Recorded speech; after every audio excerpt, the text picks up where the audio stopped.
Véronique, est-ce que vous pouvez nous dire à quel endroit vous travaillez vraiment? Je travaille à l'Agence des médicaments. Et elle consiste en quoi, cette agence des médicaments? En fait, je travaille à la vigilance. C'est un service qui s'occupe des réactions qui sont provoquées par les médicaments, en fait. Et donc, vous avez suivi une formation particulière pour pratiquer ce métier? Non. Pas du tout. Comment non? Vous devez connaître les effets secondaires d'un médicament alors que vous n'êtes pas du tout médecin ou pharmacien? Non, c'est pas ça que je fais, mais je veux dire, je dois m'occuper du suivi de certaines choses, mais en anglais, et je ne connais pas du tout l'anglais. Je n'ai jamais eu de cours d'anglais. Quelle est donc votre formation? Je suis... Enfin, c'est des études... En fait, j'ai fait des études générales, quoi, donc en sciences économiques. Et donc, est-ce que vous pouvez nous dire si des personnes comme vous, d'autres personnes, pratiquent ce même métier à l'intérieur de cette agence de médicaments? Donc, comme moi, sans aucune qualification? Oui, bien sûr. Oui, je connais d'autres. Est-ce que vous avez pu parler de ce problème à vos supérieurs hiérarchiques? Oui, bien sûr, j'ai porté une plainte officielle. Et donc? Et je n'ai aucune réaction de leur part. Alors, est-ce que ce suivi, qui normalement est censé être efficace, parce que ça protège quand même les citoyens, comment vous paraît-il? Est-ce qu'il est efficace? Pas du tout, non. En fait, on m'a déjà demandé aussi de dire, sur certains cas, donc, qui relataient des réactions à certains médicaments, on m'a demandé de dire si c'était sérieux ou pas. En fait, et alors je n'ai aucune expérience dans ce milieu-là, quoi, donc. Comment qualifieriez-vous donc l'agence de vigilance? Pas très sérieuse. C'est pas très sérieux et donc c'est grave finalement. Vous nous dites qu'il y a des dossiers qui disparaissent au sein de l'agence. Qu'en est-il? Oui. J'ai remarqué en fait qu'il y avait des farts où il manquait 100, 200 dossiers et personne ne sait où ils sont en fait. Et donc j'imagine que d'autres gens au sein de l'agence ont connaissance de ça? Bien sûr, mais on ne fait rien. On trouve ça normal en fait. Il n'y a aucune réaction. Et ça concerne tous les types de médicaments? Je ne sais pas.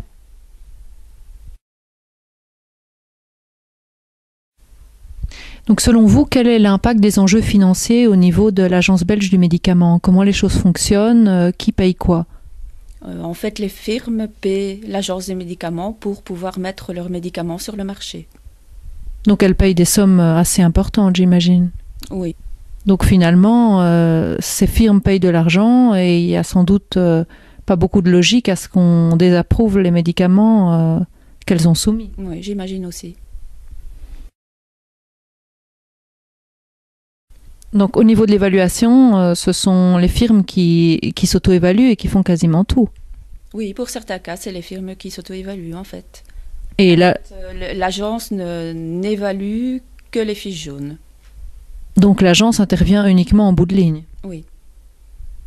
Et quel bout de ligne? C'est quoi une feuille jaune? Mais une feuille jaune, c'est une personne, n'importe qui maintenant, peut dire s'il a eu une réaction avec un médicament. Donc c'est sur Internet, on peut trouver cette fiche jaune-là sur le site de l'agence, normalement je pense. Il faut inscrire le nom du médicament, dire la réaction et l'envoyer. Et là, normalement, on reçoit la réponse si le médicament est bien en cause ou pas. Ça c'est intéressant, je ne sais pas s'il y a beaucoup de personnes qui sont au courant dans votre entourage. Non, peut-être pas. Enfin, moi je suis au courant parce que j'y travaille, mais le public, je ne sais pas s'il est vraiment au courant.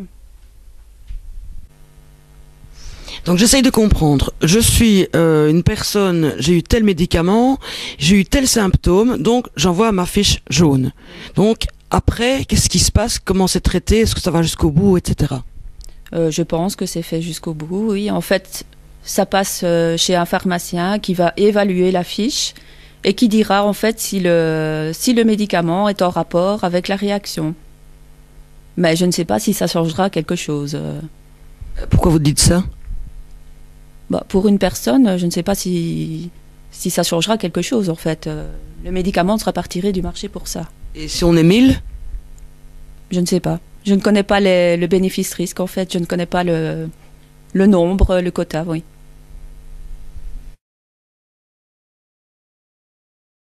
En novembre 2011, la revue du praticien, qui est une revue médicale française, mentionnait que seuls 1 à 10% des effets secondaires graves des vaccins sont effectivement recensés et comptabilisés au niveau de la pharmacovigilance. Est-ce que ça vous étonne? Oui, c'est possible. J'imagine que beaucoup de gens ne sont pas au courant qu'ils peuvent relater les effets secondaires. Et au niveau en fait de la notion de bénéfice-risque, donc là, c'est une notion finalement assez floue au niveau des risques qu'il faut comptabiliser pour qu'on arrête un médicament. C'est pas toujours 1 ou 10 décès, ça peut être beaucoup plus. Oui, j'imagine. Je ne connais pas du tout le nombre qu'il faut, mais j'imagine. Oui. Vous étiez donc à un poste qui n'était pas compatible avec votre formation, vous deviez traiter des documents dans une langue qui n'était pas la vôtre, tout ça au niveau des médicaments, donc ça implique la santé humaine.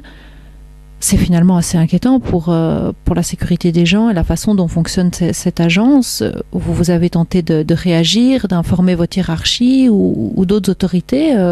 Qu'est-ce que ça a donné comme résultat? En fait, j'ai déposé une plainte auprès de M. de Kuyper et également auprès du cabinet de la ministre. Pour M. de Kuyper, je n'ai reçu aucune nouvelle à ce jour. Et ça fait déjà 3 mois que j'ai déposé ma plainte. Par contre, du côté du cabinet de la ministre, là, j'ai reçu une réponse, comme quoi ils allaient avertir M. de Kuyper de ce problème. Mais bon, j'attends toujours, je n'ai aucune réponse. Et depuis, je suis en dépression et je ne sais plus travailler. Est-ce que vous pouvez préciser aux gens quel poste occupe M. de Kuyper? C'est l'administrateur général de l'AFMPS. Donc l'agence belge du médicament. Et à quel ministre vous vous êtes adressé? À Loreton Collings. Donc vous avez porté plainte vous-même pour harcèlement. Il y avait quoi? Il y avait aussi des problèmes de surcharge de travail, de mauvaise compréhension par les travailleurs de ce qu'ils devaient vraiment faire. Est-ce que vous étiez la seule en fait dans ce cas?